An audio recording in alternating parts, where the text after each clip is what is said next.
Venom from the PlayStation universe meets Knull the symbiote god, and I am excited about this. So, this is Venomverse Reborn. This is basically an anthology book. For those of you guys who don't know what it means, it's a comic book that contains a collection of stories, one of which is the one that we're going to cover here today. So it's going to be relatively short. But I'm also in an Airbnb, so I can't be too loud. But this opens up basically with Venom from the PlayStation universe being yanked over to the main Marvel universe during the events of King in Black. Now, for those of you guys who don't really know a whole lot about Knull and don't know a whole lot about like the King in Black event, I'll break it down for you guys. Those of you guys who do know about it, bear with me here for a second. So in Marvel Comics, for the longest time, symbiotes were just like a thing that existed. There was just Venom, and he effectively appeared during Secret Wars, and then his character was fleshed out later on during Venom Lethal Protector by David Michelinie, but we didn't really know a whole lot about him. Eventually, Brian Michael Bendis in Guardians of the Galaxy created a story called Planet Symbiote, which basically established that there was a whole planet of these symbiotes that were out there. Writer Donny Cates built on that in the King in Black story. And what he established was that Knull the symbiote god was kind of this primordial force that existed before the universe came into existence. When the universe was created, Knull ended up going to war against the Celestials. In the process, the Celestials defeated him, but then he created the All Black, which was basically both his sword as well as the symbiotes themselves. And ever since then, symbiotes have existed within the Marvel universe. The King in Black story was a story where it saw Knull released from a prison where he was actually being held by the symbiotes themselves. It's kind of a wonky little bit of history there, but he ended up making a campaign directly for Earth and like showing up on Earth with the Celestials in tow, like completely conquering them. It was nuts how crazy this story got. It's still one of the best events that Marvel had done in the last like 10 to 15 years.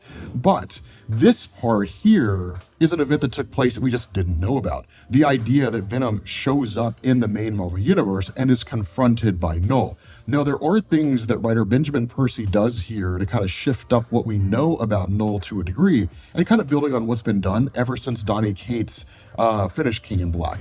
And so initially when he shows up here, Knull introduces himself because Venom doesn't know who Knull is.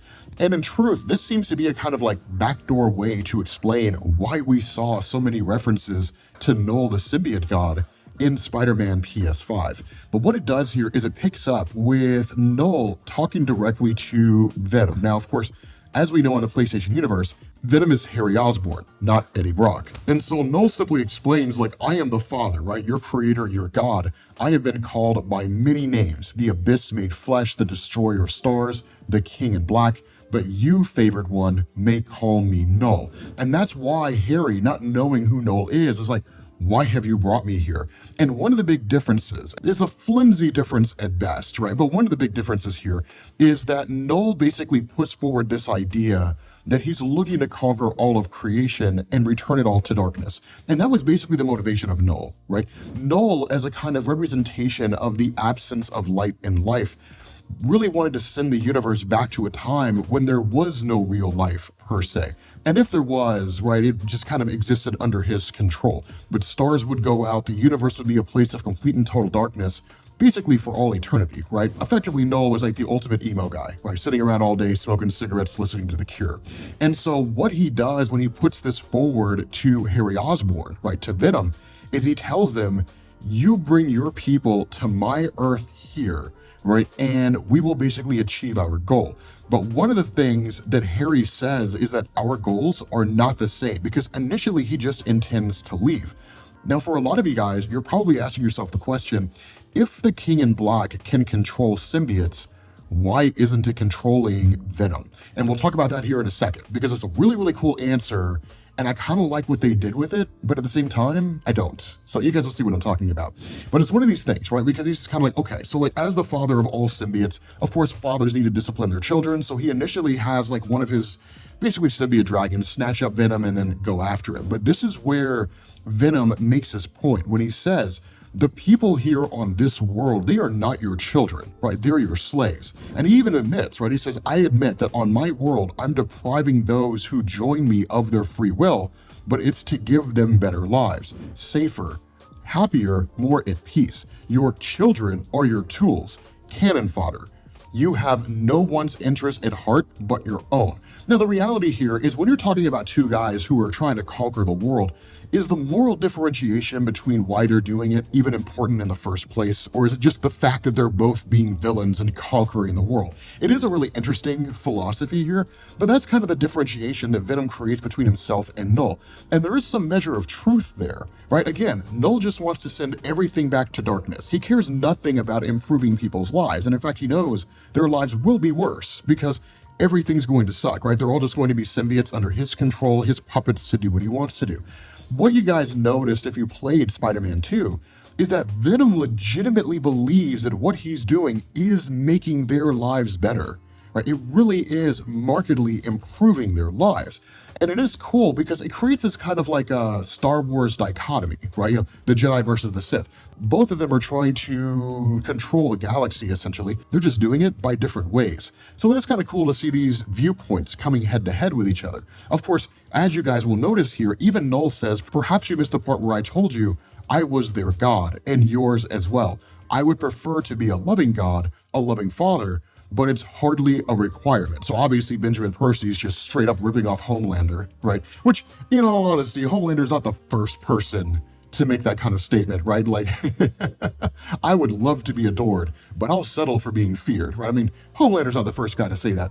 He just did it the best, if we're being honest with ourselves, in recent memory. Anyway, right? But again, like he just tells them, like, submit to me or you will be destroyed. And so for a lot of people who are not really familiar with the Spider-Man games and for whatever reason picked up this comic, you get a reveal here, right? Where you basically learn that it's Harry Osborn and not Eddie Brock, which is kind of cool. I guess maybe it gives people incentive to go and play the game. I would argue there's probably more people playing or that have played Spider-Man 2 than bought the Venom comic. So it seems kind of weird that Marvel would make that choice. But then he also makes an observation, right? He says, we are not of your universe. You cannot control us. We suspect that's the very reason you brought us here. An enemy attacks you through the link between you and your offspring, which is exactly what Eddie Brock was doing, right, during the events of King in Black. And he says, you want us and our forces because we are different. And we say no, and you, Knull, lack the power to compel us. Now, here's what he's talking about here, right? Because at this point, seemingly during the events of King in Black, when this happens, one of the things that had gone on is because Knull was the antithesis of darkness, right, and the end of life, effectively, that Eddie Brock became basically Captain Universe. He ended up imbuing what was called the Unipower. Now, the Unipower hails from what's called the Enigma Force, which is exactly what it sounds like, this enigmatic force. Marvel's never bothered to explain it. It comes from like, the microverse, but that's about as much of it as you get, right? The reality here is that those individuals who have the power of Captain Universe are incredibly capable. But the truth about it is that Eddie Brock becoming Captain Universe was more symbolic, right? If Knull represented darkness, Eddie Brock now represented light. And light destroys darkness because darkness cannot exist in light. And so it was a really, really cool bit of a turning point in the story. This kind of seems to be what's going on, that Eddie has not officially become Captain Universe yet, right, imbuing the Unipower, but he is basically striking back at Knull the symbiote god himself. And so what it establishes here is that Knull cannot control symbiotes from other universes. And if memory serves me, and I'm kind of running on headcanon here, so it's entirely possible that I'm wrong, but if memory serves me correctly, Knull the symbiote god was originally intended to be a multiversal being, right? Which is to say, like, all symbiotes that exist across the multiverse exist because of Knull. The reason why I say that is because in King in Black #1, it was established that Knull came into existence between the end of the 6th Cosmos and the starting of the 7th. And when Al Ewing originally took over writing Ultimates and Defenders and all that kind of stuff, he established that the phrase cosmos in Marvel Comics is synonymous with multiverse. And so if Knull came into existence between the 6th and 7th multiverse, it would stand to reason that he was a multiversal being. But ever since the events of King in Black, Marvel has shifted that up, and they've kind of established that Knull is a character that exists throughout every single universe, and that it's not something like the Living Tribunal where there is only one Knull in the multiverse and that's it. So again, I'm kind of on the fence about it. I mean, I'm curious what you guys think down in the comments. He's still ridiculously OP, but even when Venom calls him out on the fact that he cannot compel him, he says, we thought you were a god. Do what gods do. Or are you just a god in this universe? Are there larger rules even you must follow? Would there be consequences for interfering in worlds that don't belong to you? consequences that you cannot afford at this time. Now, this is Benjamin Percy, by way of Venom, kind of alluding to the Living Tribunal. Now, he alludes to it as opposed to outright saying it, because there's no reason to believe that Harry Osborn would even be aware of what the Living Tribunal is, let alone its role within the greater Marvel multiverse, right? I mean, it would seem kind of weird. It would just create all kinds of weird plot devices, but that's what he's talking about here, right? Whenever universes cross over in a way, there are some rules that go on there. It cannot be done indiscriminately. And so if Knull the symbiote god had snatched up Harry Osborn and then for some reason had the ability to compel him, to force him to do what he wanted to do, it would create a kind of imbalance within the multiverse as far as the PlayStation universe versus the main Marvel universe. The Living Tribunal would intervene, Knull would be wiped, and that would be it, right? King in Black would have been over just like that. Also, he's referring to like the story itself, that this comic is bound by the continuity of the first story. But again, right, Marvel plays it fast and loose when it comes to maintaining balance between the universes across the multiverse and the role of a Living Tribunal. It's more plot device driven stuff than anything else. But at the end of the day, because of the fact that Knull cannot compel Harry Osborn as Venom to do his bidding, then ultimately he just sends him away, right? He's like, okay, fine, if that's how you're going to be, then just get out of here, right? But you've like literally, and this is one of the weakest points when it comes to Benjamin Percy. He's not very good at ending comics. Knull quite literally shakes his fist in the air and says, "You haven't heard the last of me," and that's basically it.